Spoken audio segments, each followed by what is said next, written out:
emerald tablets of Thoth, the Atlantean. And you can find the PDF online. You can read along if you like. I'm just gonna pull out certain parts of it. And the tablet starts out like this right away. I, Thoth, the Atlantean, master of mysteries, keeper of records, mighty king, magician, living from generation to generation, being about to pass into the halls of Amenti, set down for the guidance of those that are to come after, these records of the mighty wisdom of great Atlantis. And Thoth continues, chosen was I from the sons of men, taught by the dweller so that his purpose might be fulfilled. The dweller, who is that? Purpose is yet unborn in the womb of time. So he's saying that his plans is gonna go beyond his present time into the future or whatever time. Like there's no boundaries. Like you know, long ages I dwelled in the temple, learning ever and yet ever more wisdom, until I too approached the light emitted from the great fire. Light and great fire taught me he path to Amenti, the underworld. Okay, keyword underworld, where the great kings sit upon the throne of might. Deep I bowed in homage before the lords of life, the lords, right, of life, and the lords of death. So these lord things in angelic seem to be titles. These names like God, gods, lords, these are titles. Again, let's continue. Receiving as my gift the key of life. Free was I of the halls of Amenti, bound not by death to the circle of life. Far to the stars I journeyed until space and time became as naught. Gradually from the kingdoms of Atlantis passed waves of consciousness that had been one with me, only to be replaced by spawn of a lower star. A lower star. In obedience to the law, the word of the master grew into flower. Downward into the darkness turned the thoughts of the Atlanteans, until at last in the wrath arose from his Aquanti, the dweller, and says this word has no English equivalent. It means a state of detachment. Okay, detach yourself from something, from order, maybe, quite possibly. And it continues speaking the word, calling the power. Deep in the earth's heart, the sons of Amenti heard, and hearing, directing and changing of the flower of fire that burns eternally, changing and shifting, using the logos. Logos, key word here, remember the word logos, until that great fire changed its direction. Alright, so we're going to start talking about the sinking of Atlantis. He's going to start talking about this part right now. So here it goes. Over the world then broke the great waters, drowning and sinking, changing earth's balance, until only the temple of light was left, standing on the great mountain on Undal, still rising out of the water. Some there were who were living, saved from the rush of the fountains. Called to me then the master, saying, gather ye together, my people, take them by the arts ye have learned afar across the waters, until ye reach the land of the hairy barbarians, dwelling in caves of the desert. Follow there the plan that ye know of. So they're saying go across the great waters, right? Listen to this. They're saying go where the hairy barbarians are, right? Hairy barbarians, Barbaria. Barbaria was known as, a lot of the parts of northern Africa was called Tartaria. Barbaria sounds very similar. And it says dwelling in the caves of the desert. There is a lot of desert that way, right? So let's continue. Gathered I then my people and entered the great ship of the master. Upward we rose into the morning. Dark beneath us lay the temple. Suddenly over it rose the waters, vanished from the earth, until the time appointed was the great temple. So they're seeing, they got on this kind of ship, somehow they're looking down, right? I don't know if they're flying, I don't know, you tell me. But they're looking down, they see the temple getting covered by the waters, it's gone, right? It's vanished from the earth. Alright, so now they're on the ship, let's continue. It says, fast we fled toward the sun of the morning. Right, what does that mean? That means they went towards the east, because that's where the sun rises, right? The sun of the morning, right? So they're in the Atlantic. like Plato said, the Atlantic Ocean, then they're going towards Africa or that side, right? Until beneath us, beneath until beneath us lay the land of the children of Cam. All right, the children of Cam, or Ham, right? Ham, Cam. And you saw that Thoth had a temple in the city of Kum, or Cam. Let's continue. Raging, they came with cudgels and spears, lifted in anger, seeking to slay and utterly destroy the sons of Atlantis. So they came attacking the children of Cam, like, who's this people in this ship, and who's these weird people from Atlantis, right? So they're shooting them, right? So look what Thoth did to them, right? It says, then raised I my staff and directed a ray of vibration, striking them still in their tracks as fragments of stone on the mountain. So he did some kind of technology, some kind of weapon of vibration. Sounds like some sound energy, right? Like the police used the sound thing, right? Frequency. Striking them still in their tracks as fragments of stone of the mountain. So they were like frozen, they couldn't move. Then he says, then spoke I to them in words of calm and peaceful, telling them of the might of Atlantis.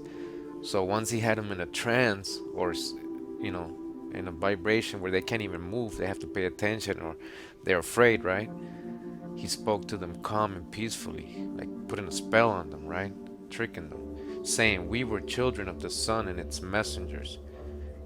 Cowed-eyed them by my display of magic science, until at my feet they groveled when I released them. So it says cowed, like he, made them become afraid, like made them like, you know, vibrate low. They were afraid of him, and because of his display of the magic science, his weapon, right? His magic science. Again, Thoth was known for magic science. So was Hermes, and we're gonna continue to see that as well. Magic science, alchemy. All right, and credit to Thoth and Hermes. So as you can see, it seems like he went over towards Egypt and took over. Atlantis sank, and they went over towards Egypt, and they just set up shop. He set up shop. Now you gotta remember who Thoth is. I haven't dwelt really into it, but we're gonna read further on. This is falling angels, right? They did something bad, and where they were in Atlantis, and it was destroyed. And we're gonna read that right now with Plato. So how is this a fairy tale, right?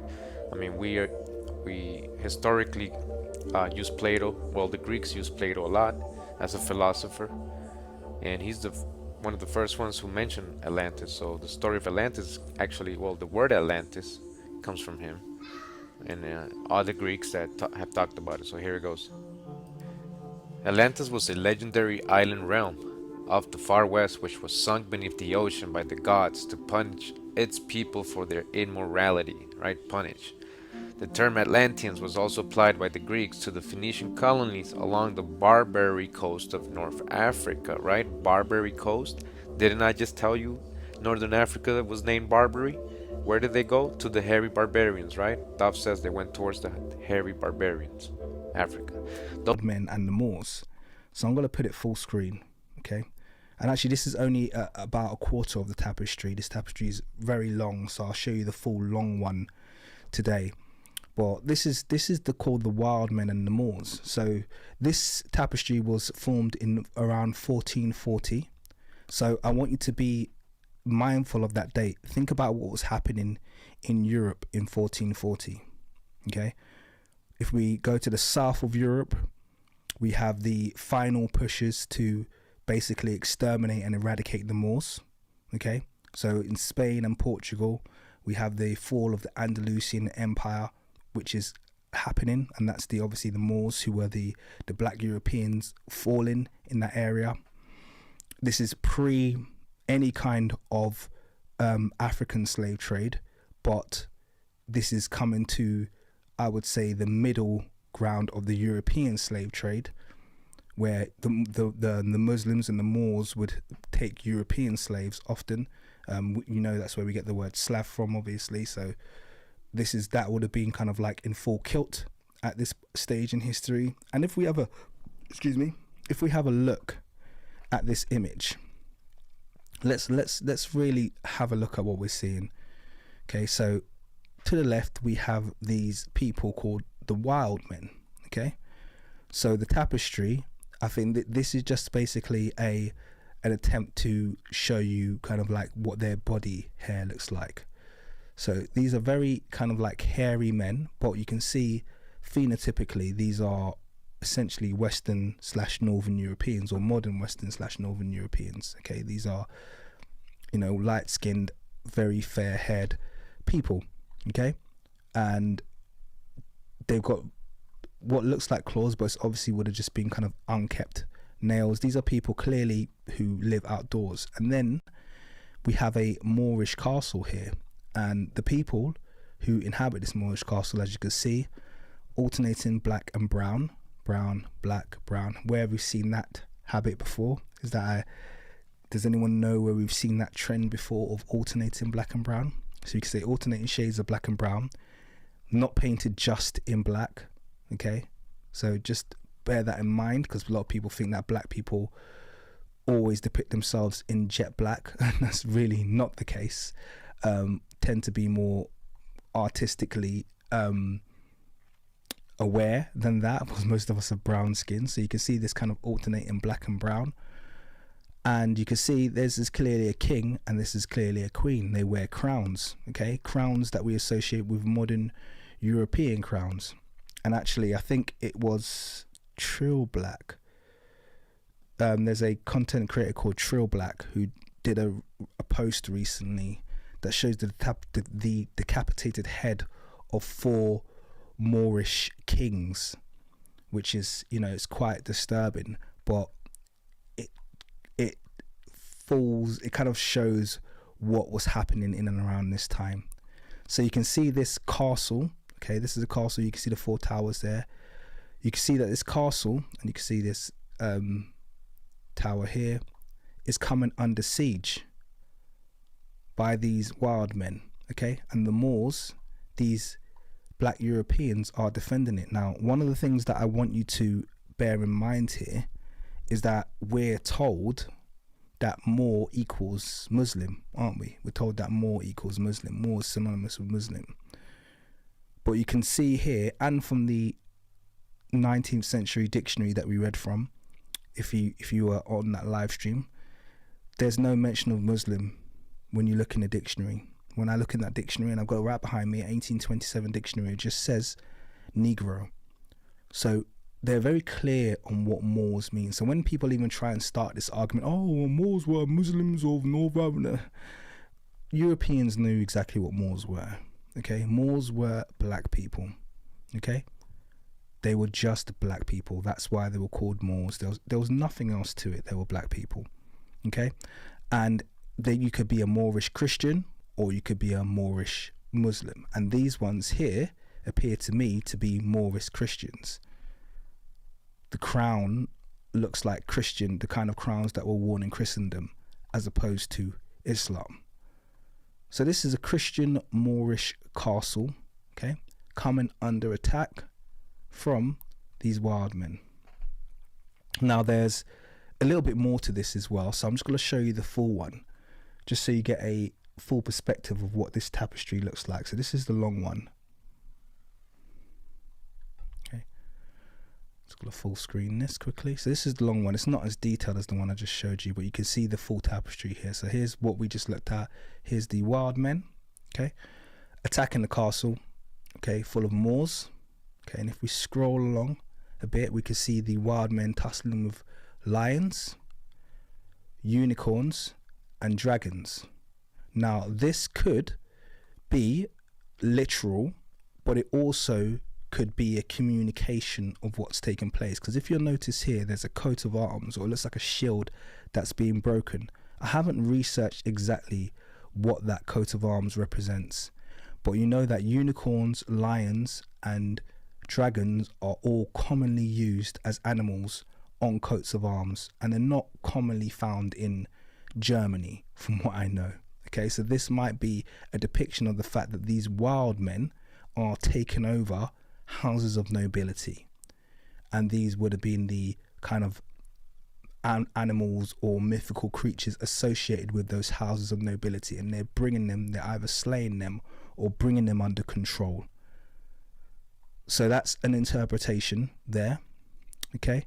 And then you can see over here, you have this kind of like the wild man feeding his wife, and you have children. So there's a story being told here about, for want of a better word, a population replacement taking place. This castle's coming under siege. It doesn't look like it's going to stand if you look at it visibly. Okay. They're subduing and taking over the houses and the kind of animals, or the what's the word? The kind of, I want to say figurines, or one of a better, well, I'll think of a better word, but it kind of like the emblems associated, there you go, that's a better word. The emblems associated with these royal houses are being brought under control, tamed or slayed, okay, and then they're reproducing their own, okay, and you can see that symbol there that's on this broken shield is replicated over here as well. So maybe that's another sign of them kind of like taking over those various houses. So as opposed to eradicating them, they're going to replace these houses, and this seems to be what the pattern was. Can I just give a quick shout out to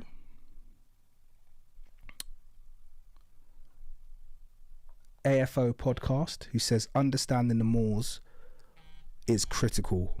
There is so much misinformation on the subject. Absolutely, there's so much, and there's going to be a lot that we cover today. So that was a good place to start, and I just wanted you to see that picture because this image was, like I said, developed in 1440. Okay, this is medieval. This is a time that would have been the tail end of the Moorish occupation, they call it, although I don't like to call it that because I'm actually skeptical that there was even a Moorish invasion. I actually think they might have been indigenous. I'm not going to go into that too much detail, but I think that the Moors, my personal perspective from the research I've... All right, now we're going to read from this article right here. It's called The Danaoi by Leicester B. Holland. This is from the Harvard Studies in Classical Philology, Volume 39, 1928, pages 59 and 92. Again, from Harvard University. So this is a very long article, a lot of pages. Most of the info we've already kind of gone over in the past video, and we're going to go over it again today. This is a little summary. We know from the last video the Danaoi, the Danans, are the Danites. They were called also the Achaeans or the Argives. And these same Argives are the ones that supposedly invaded Troy. We got a future video on Troy and who they are. The sons of Seraph, possibly the tribe of Judah. So this would be like Danites mixed with other nations fighting Judites, who probably have mixed with other nations as well. It says here, but the heroes camped before Troy are not called Achaeans. Only in the Iliad, they are frequently collectively called Argives, and still more often Danans. All right, so the Argives, the Achaeans, those are Danites. The names Achaioi and Danaoi seem to be used with no distinction at all between them. All right, so again, those are the same people. These are all Danites. These Danans or Danaus, in many ancient Greek records, are said to have been coming out of Egypt, right? I'm talking about the real Egypt, Tamari. We're talking about the real promised land, Canaan. Talking about America. I'm going to read something here. You guys are going to see what kind of crowns they wore. A little further ahead is going to tell us a little bit about the kingdom of Argos, or the Danans, right? Danites. It says this was divided after the rule of Anaxagoras, the great grandson of Proetus, into 3 parts. In one part, 4 kings in 4 generations reached to the Trojan War. In the second part, the same period saw 6 kings in 5 generations. And in the third, 7 kings in 7 generations. This last line, as was evident to Pausanias, must have been extraordinary, short-lived, while the generations of the first were long. To sum it up, if Lynceus, the first named king of the Danans, be taken as the first generation, then Proetus is the third. Perseus the fourth, right? The famous historical Perseus, right? See movies about that, Perseus. So he's a Danite. He's a Danan, Perseus. And the various contemporary kings of the time of the Trojan War were respectively the 6th, the 10th, the 11th, and the 13th, all right? So a little extra info here. These people, again, all Danans, Danites. A little bit more ahead, it says, of course, as the founder of a line, any historic Perseus was sure to be overlaid with myth. So again, remember how the Greeks are grabbing all these historical people, Semites, Semitic people, Israelites, antediluvian nations, and making them gods, creating myths out of them. Though a Danaite, all right, we're talking about Perseus, he's a Danite. He was obviously not a son of the eponymous Danus who had seized Argos 3 or 4 generations earlier. Besides this, his father ought to be a god, all right, because this is what the Greeks say. So an eponymous Danae was nominated as his mother. Continue says Greek tradition not only states definitely that the pre-Dorian invaders of the Argolid were Danans, Danites, and not Achaeans, but it goes further and indicates clearly whence these invaders came. Danaus is uniformly said to have come from Egypt, right, to marry, some authorities adding that he stopped at Rhodes on the way. Perseus also was from the east, coming by way of the island of Seriphos. All right, a little bit more ahead, we're going to get into what we read in the last video about the Danites allying themselves with the Philistines or Hamites and other sea peoples and invading Egypt. And this was recorded in Egyptian hieroglyphics, and they actually named the Danites, they called them the Danyan. I'm going to go over that a little bit. And it says here, if we accept the indications of Greek tradition as to the eastern origin of the Danaoi and related invaders and turn to Egypt, we find records there which fortunately take up the tale. Inscriptions of Ramesses III tell of a great confederation of 9 peoples of the bow and the foreigners of the Izos, all right, bow and arrow, formed in 1194, just about the traditional time of the siege of Troy, which overran the Hittites, Cody, Carchemish, Arsawa, and Alicia. So again, we're just going over the inscription. It says here the Confederates then assembled in a great camp in Amor, the Amorites, right, just to the north of Palestine, and marched by land and sea against Egypt. The most important of these people seems to have been the Persit, or Ulasati. All right, these are the Philistines. That's what the Egyptians called them. They are included in all 5 of the Egyptian list of the allies, and in 4 of these, their name comes first. Besides this, the name occurs alone on 2 other inscriptions of Ramses III. Closely linked with the Persit, and of almost equal importance come the Seker, or Tachakarai, and the Danyan, or Danau, or Danauna. Okay, the Danyan is the Danans, is the Danites. All right, the Danites were invading Egypt with the Hamites, but they lost. Egypt actually held them back, and they left a record of this. Of somewhat less important are the Shekeresh and the Wesesh, and the last come the Teresh and the Sherdan. All right, the Sherdan are actually the same as the Denye and the Dan, Sherdan, Dan. We read that in the last video. The Weshesh and the Teresh are specifically called sea peoples. Or we're talking about sea peoples. These hordes met the Egyptian forces and were overthrown by them somewhere between the Delta and Mount Lebanon. Now the Persit, Hulasati, are generally admitted to be the Philistines, right? Like I was telling you, who are known to have been occupying a little later the southern coast of Palestine. Continuing a little further, says similarly, the identification of the Danyan with the Danaoi has met with general approval, all right? But in this case, the Greek tradition of an immigrant Danao strongly supports it. Unfortunately, we know nothing of their personal appearance or customs, though several of their allies are depicted on Egyptian monuments. All right, and we showed some of those prisoners in my last video.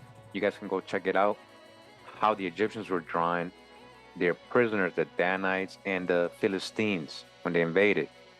The Seker and the Persit, with whom they seem most closely associated, as well as their less important allies, the Teresh and the Weshesh, all wear high feathered crowns. Hold up. We're going to do a pull-up. Hold up. So how do they dress? These people, right, that are coming from ancient Egypt, right? We're talking about America.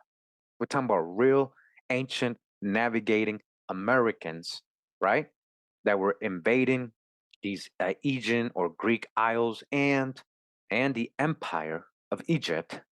Again, all these allies and nations, including the Danites, right, all wear high feathered crowns. Who wears feathered crowns? Come on, people. Who wears feathered crowns?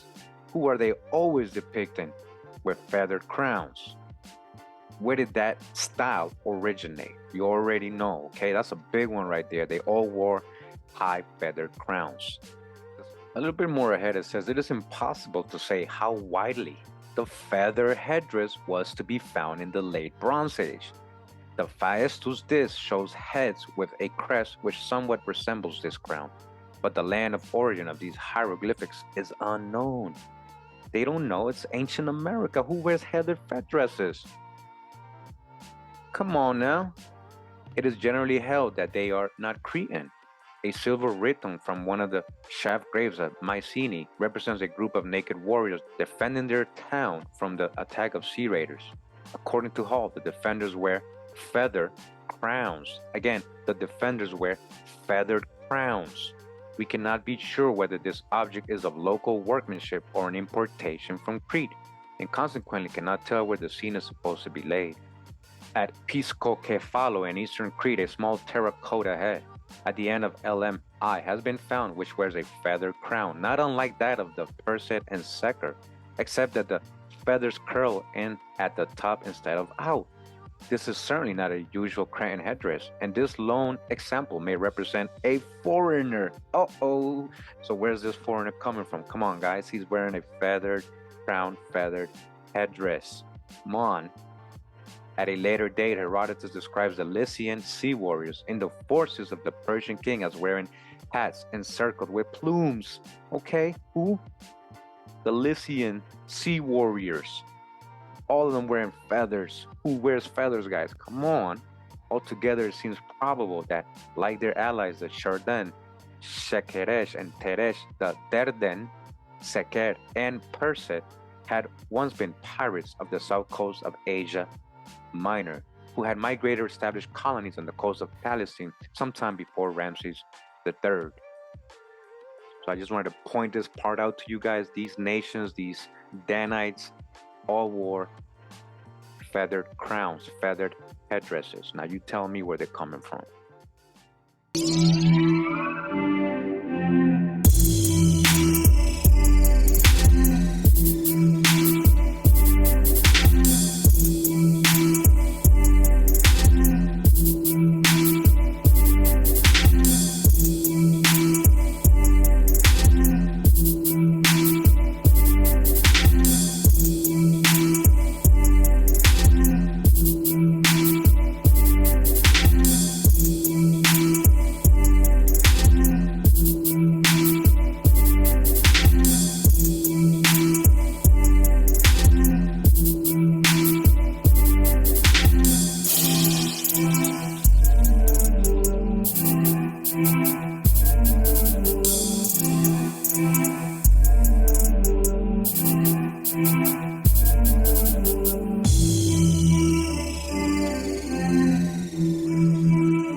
A lot of y'all seen this movie called The Spartans 300. Okay? I want to go through some pages here that you're going to see. You're going to find out that the Spartans and those people were Israelites. This is by Frank Miller. You got to get the one by Frank Miller. Now, a lot of y'all know about this guy right here who played the Spartans. He played a good show. It was pretty good. But now we're going to see. This book that I got here, by the way, I bought this 4 years before the movie 300 even came out. And I was surprised at the images that he used in here, but I never put it together until the movie came out. So some more images of Leonidas right here.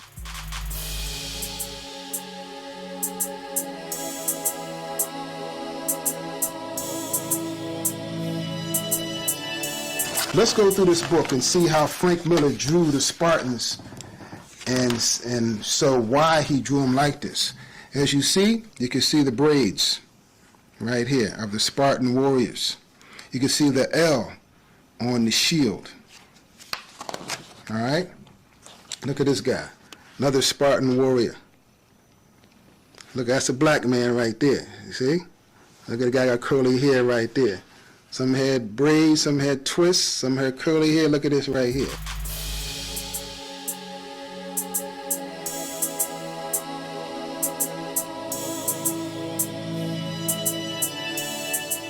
Look at the L. We're going to go into what this L means later on. And who was this? Let's go up here. Sacred Sparta. Okay? It was also called Laconia.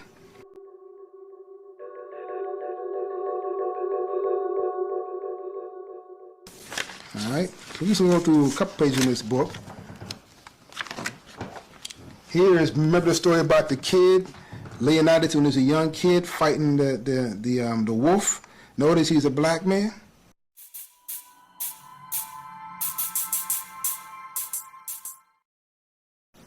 See, they got him brown skin here. Right here, another picture of him as a child. This is in the graphic novel of the boy. Here's some more Spartan warriors here. Get a picture of that. That's clearly a black man. Here's your Spartan brother.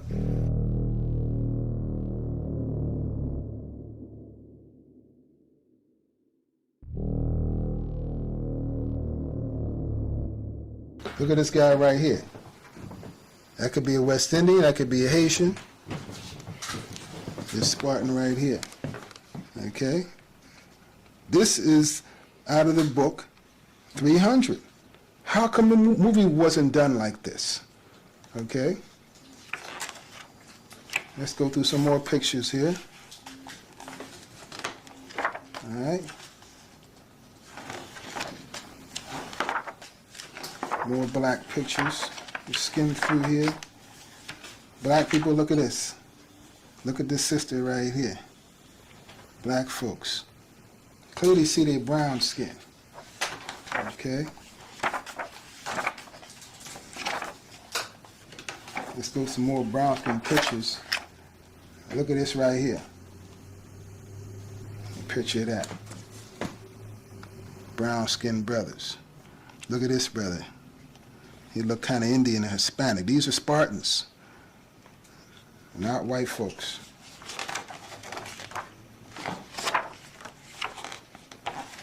Okay, let's go through some more here. Notice you keep seeing this L pop up on the shield. We're going to go into what that means. Okay, look at this right here. Get a picture of that. That's a black man right there. Look at that face. See? Mm-hmm. Now here's, remember this king, the Persian king, Darius. Now he was brown, he was all right, but now he's even blacker here in the movie. In the movie, he looked like he could be an Indian or something, you know. But the Persians were Indian-looking people, but some of them look like that. And he's showing them as black man.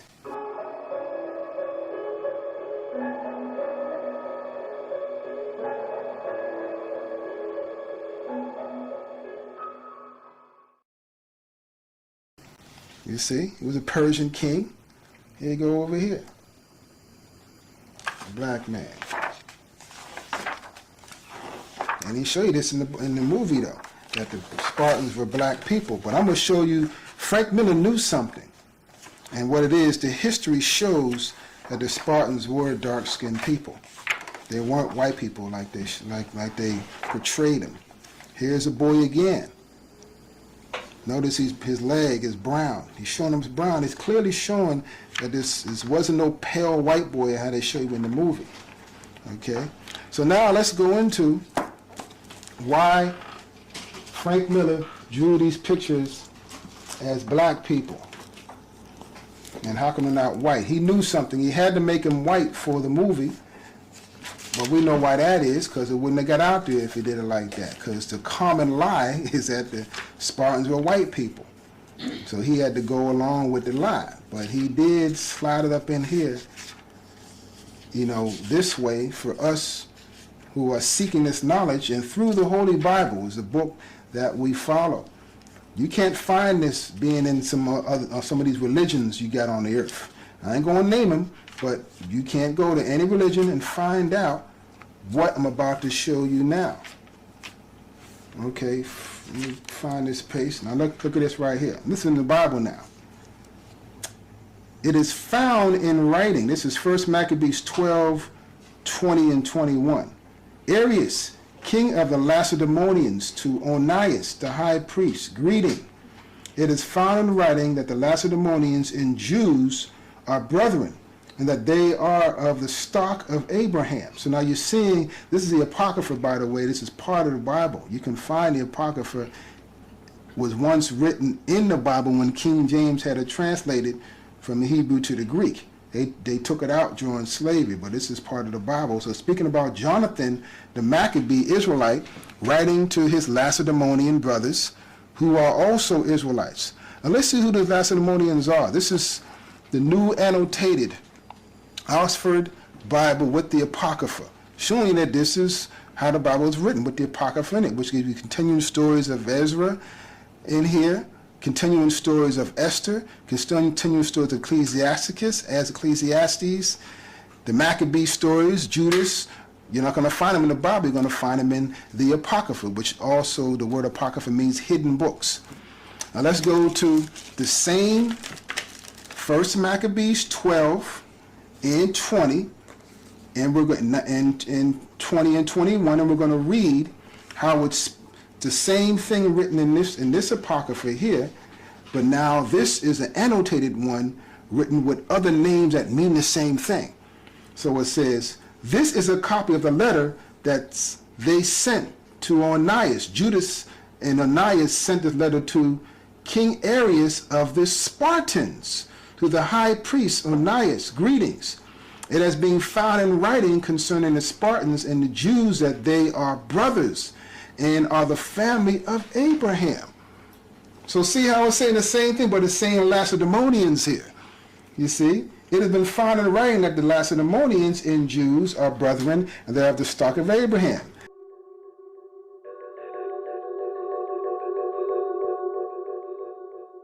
It has been found that writing, which is the Bible, because the Spartans had the Bible, they've read their records, concerning the Spartans and the Jews, that they are brothers and are the family of Abraham. Why is that? Well, let's see what happened here. It's another book, Modern Times and Living Past by Elson. Very old book, 1941. The older the book you get, I bought this on the street too. This used to be a standard reading in Southside Junior High School library.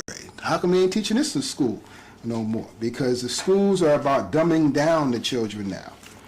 They don't want them to learn this stuff. And this is on page 78. The mystical founder of Sparta was Lacedaemon, whose wife's name was Sparta. So now you're seeing here, Lacedaemon was the founder of Sparta, or the land there, and his wife's name was Sparta. So they named the land after him and his wife.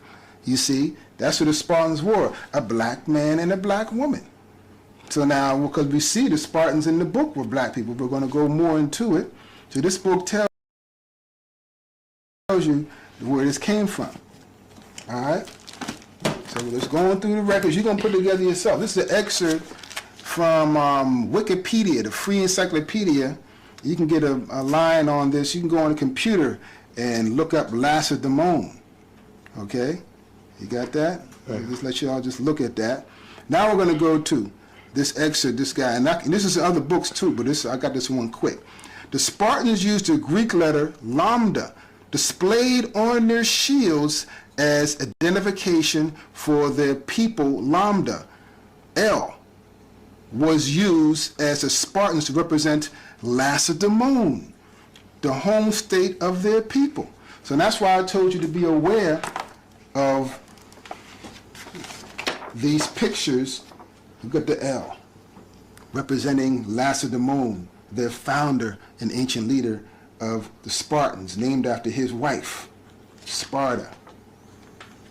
You see? That's what the L represents. See the L right there? Lacedaemon, which is brothers, Spartans, brothers to the Jews, sons of Abraham. Let's go in this book, Oxford Bible Atlas, 3rd edition. Okay? Oxford, they're supposed to be smart people. They're supposed to be the ones that know everything. Oxford University Press. Let's go back here to this map. Get a little focus of that. This is ancient Greece. As you see, Lacedaemon, Sparta. Same thing, ancient Greece. See, it was also called Achaea. Achaea is a name of the ancient Greeks that fought against their arch rivals, the Trojans. Uh-oh, we're going to get a little deep. Who were the Trojans? Who were the ancient Greeks? What color should have Brad Pitt and the other guy should have been in that Trojan and ancient Greek battle for Helen? We're going to see that later on. You be the judge. Let's get another book. This is the same book right here. I'm going to go back into the maps. I forgot to show you this right here. Same thing. This is the same book, Annotated Bible with the Apocrypha. Map of ancient Greece, Sparta, Lacedaemon. Right there. Same thing. Same people. The Spartans, Lacedaemon. This is a colony. Like I read earlier, Solomon had many colonies throughout Asia Minor and the Mediterranean. Sparta was one of them. Okay, let's go into the Bible and see. In Ezekiel 27, 17, and 19. So we're going to go into ancient history and check out this whole thing in the Bible. Ezekiel 27, right here. 17. Judah and the land of Israel, they were merchants. They traded in the market wheat of Minnith, Panog and honey, and oil and balm. Jumping 19. Dan also and Javan, going to and fro, occupied in affairs, bright iron, cassia, calamus, were in thy market. So Dan, right, one of the tribes of Israel, the 5th tribe of Israel, and Javan, right, were trading together. Javan is one of the sons of Japhet when you read Genesis 10th chapter. So they were in Europe at this time, and Dan was trading with them because Solomon had sent a contingent of Israelites with Dan running the show, and they colonized that land. Let's see where Javan is in the records. Okay?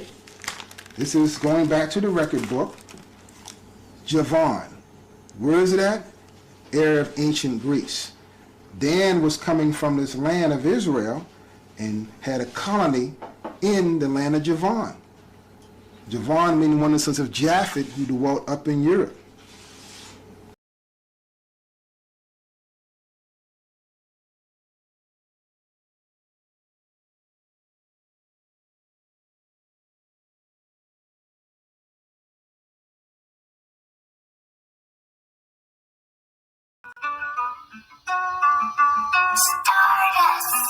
Bodies on bodies in Kalelus. Moshe is left unabated. Moshe is left unabated. That life force never faded. bodies on bodies and Kalalus. Akis on Akis, the Amaru.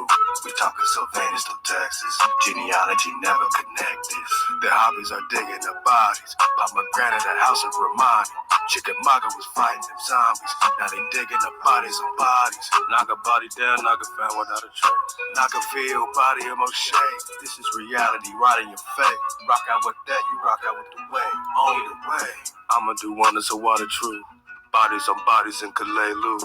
Took off my Jordans to cross over Jordan. My people passed over dry land in order. Excavations of bodies on bodies. Jericho to Ai and then Hebron. Arizona State Museum, they drowned them. University of Arizona found them. Ancestor of the Rex and the Goose. Exilarca, the Grand Roost. Bodies on bodies in Kalalus. Kicking it back to the Grand Dragoon. Artifacts from the ground reappear. Israel reigned for 67 years. Israel 2 ruled for only 6. Israel 3 crowned at 26. Bodies on bodies in Kalalus. Moshe is left unabated. Moshe is left unabated. That life force never faded. Bodies on bodies in Kalalus. Akis on Akis, the Amaru. We talking Sylvanus to Texas. Genealogy never connect this. Their hobbies are digging the bodies. Pomegranate, the house of Ramani. Chickamauga was fighting the zombies. Now they digging the bodies on bodies. Knock a body down, knock a found without a trace. Knock a field, body of Moshe. This is reality, right in your face. Rock out with that, you rock out with the way. 700 to 900 AD. A David on David war was waging. Theodorus Sylvanus of Great Kings. American Empire gave me a throne that could never be taken. Prince Hawa is famous forever. If we would have done it together, the promised land couldn't be better. Israel 3 was just banished for freeing Sylvanus to Texas. He was the first to break custom for burying dead in the city. He anticipated everything. 100 years since Jacob was king. He stationed himself in the front line. You could just say it's in battle time. You could just say he was KTC. Appointment of priest ruling widely. 895, this life was uncertain. 3,000 killed, we searching for purpose. Bodies and bodies in Kalalus. It's psychologically gentrified truth. Gentrification on the entire nation. Keep telling Nagas right here to be patient. Bodies on bodies in Khalifa. So stressed me smoking the reefer. Take a break just to get clearer. Take a look at the man in the mirror. Bodies on bodies in America. We're feeling the vibe of hysteria. You give us a land that will tear you up. But why come we need you to carry us over bodies on bodies in Kalalus? Moshe is left unabated. Moshe is left unabated. That life force never faded. Bodies on bodies in Kalalus. Akis on Akis, the Amaru. We talking Sylvanus to Texas. Genealogy never connect this. Their hobbies are digging the bodies. Pomegranate, the house of Ramani. Chickamauga was fighting the zombies. Now they digging the bodies on bodies. Knock a body down, knock a found without a trace. Knock a field, body of Moshe. This is reality, right in your face. Rock out with that, you rock out with the way. Only the way. How many people really realize what happened within the Jewish community in Spain in 1492? Well, this is a mystery that God has kept for a long time. Because we've said that Christopher Columbus is from Italy. No, he's from Portugal. No, he's from Spain. Well, where is he really from? Well, they say that he was from Genoa, Italy, but his Italian writing is horrible. But his Castilian is perfect, So, so be it as it may, recently there is a growth, an exponential growth of discoveries that point to the fact that Christopher Columbus, first of all, his name is not Columbus. His name, and not because I'm Hispanic with Sanchez surname and Martinez and so forth, but his name is Colón. And so in Spanish we have it right, Cristóbal Colón. So his real name is Salvador Zarco. All right, but now recently we've discovered that Christopher Columbus, Cristóbal Colón, was known as a quote-unquote Marrano. Marrano? The Marranos are those that were forced to convert to Roman Catholicism, that were Sephardim, and then they were forced to eat pork, which is very unkosher, and then they were called Marrano, pigs, swine. Because you see, the facade of the Spanish Inquisition, what is Inquisition? It comes from the root word to inquire. But this was more than inquiring. This was spying and forcing Jews to convert to Roman Catholicism. So what's happening during this time is that it's not so much the facade of religion to force people to convert, it was greed. It's because the crown, the King Ferdinand and Queen Isabella are going broke. They're exploring all over the place, wars all over the place. They need money, all right? So who's got the money? Who are the financiers? Who are the ones that are so wealthy in Spain and later Portugal? Well, the Sephardim, the Jews, okay. So as early as 1391, there was a major diaspora, meaning scattering, because of the oppression, tortures, burnings at the stake of the Jews before and after conversion. They were being burnt. So many of them in 1391 fled to North Africa, parts of Europe, into the Middle East. So already the tension, the pressure, yet the Inquisition is not official, but already that spirit of the Inquisition, which is basically a Holocaust, okay? It's pushing people. So on the one hand, you have ascendance of wealth and prosperity and successes and achievements, but on the other hand, you have the Spanish Inquisition coming and assaulting all of these wonderful breakthroughs. Okay. Psalm 83, a song or psalm of Asaph. Keep not thou silence, O God, hold not thy peace, and be not still, O God. For lo, thine enemies make a tumult, and they that hate thee have lifted up the head. They have taken crafty counsel against thy people, and consulted against thy hidden ones. They have said, Come, and let us cut them off from being a nation, that the name of Israel may be no more in remembrance. For they have consulted together with one consent. They are confederate against thee. The tabernacles of Edom, and the Ishmaelites, of Moab, and the Hagarenes, Gebal, and Ammon, and Amalek, the Philistines with the inhabitants of Tyre. Asher also is joined with them. They have hope in the children of Lot. Selah. Do unto them as unto the Midianites, as to Sisera, as to Jabin at the brook of Kishon, which perished at Endor. They became as dung for the earth. Make their nobles like Oreb, and like Zeeb, yea, all their princes as Zebah and as Zalmunna, who said, Let us take to ourselves the houses of God in possession. O my God, make them like a wheel, as the stubble before the wind. As the fire burneth a wood, and as the flame setteth the mountains on fire, so persecute them with thy tempest, and make them afraid with thy storm. Fill their faces with shame, that they may seek thy name, O Lord. Let them be confounded and troubled forever. Yea, let them be put to shame and perish, that men may know that thou, whose name alone is Jehovah, art the most high over all the earth.